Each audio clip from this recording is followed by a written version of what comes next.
అందరికీ నమస్కారం. మన తెలుగు ఛానల్కి స్వాగతం. ఇప్పుడు మనం నన్ తత్పురుష సమాసం గురించి నేర్చుకుందాం. మీరు నా వీడియో కనుక సబ్స్క్రైబ్ చేసుకుంటే మొత్తం గ్రామర్ అంతా కూడా మీరు చూసుకోవచ్చు. దయచేసి సబ్స్క్రైబ్ చేసుకోండి. నన్ తత్పురుష సమాసం. ఇందులో నా అనే అవ్యయం అంటే తెలుసు కదా, లింగ వచన విభక్తులు లేని దాన్ని అవ్యయం అని అంటారు. నా అనే అవ్యయం మొదటి పదంగా ఉంటుంది. వ్యతిరేకార్థంలో విగ్రహవాక్యం వస్తుంది. మొత్తం వ్యతిరేకార్థంలోనే ఈ విగ్రహవాక్యం అంతా ఉంటుంది. అంటే నంతత్పురుష సమాసం మొత్తము ఈ విగ్రహవాక్యాలన్నీ కూడా వ్యతిరేకార్థంతో వస్తాయి.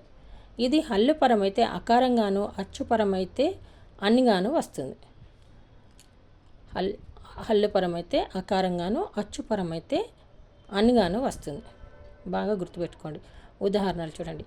అసత్యం, సత్యం కానిది, సత్యం కానిది.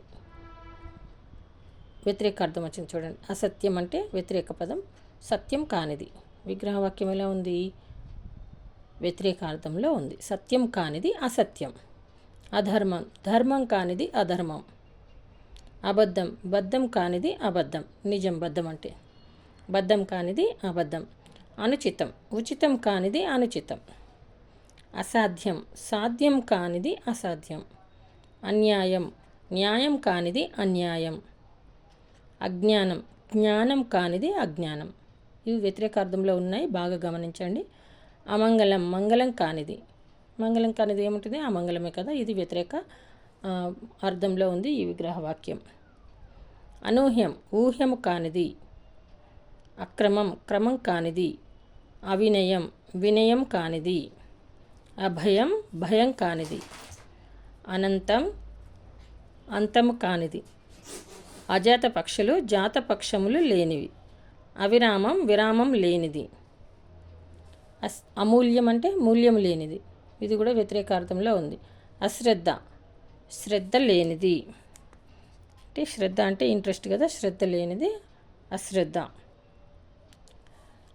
తర్వాత అశక్యము, శక్యము కానిది.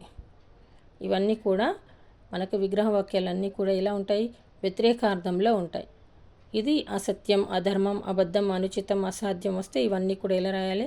ధర్మం కానిది, బద్ధం కానిది, అనుచితం అంటే ఉచితం కానిది. ఈ విధంగా రాసుకుంటే మనకి నన్ తత్పురుష సమాసంలో తప్పు అనేది పోకుండా జాగ్రత్తగా రాయగలుగుతాం. ఈ వీడియో కనుక మీకు నచ్చినట్లయితే లైక్ చేయండి, షేర్ చేయండి, సబ్స్క్రైబ్ చేయండి. ధన్యవాదాలు.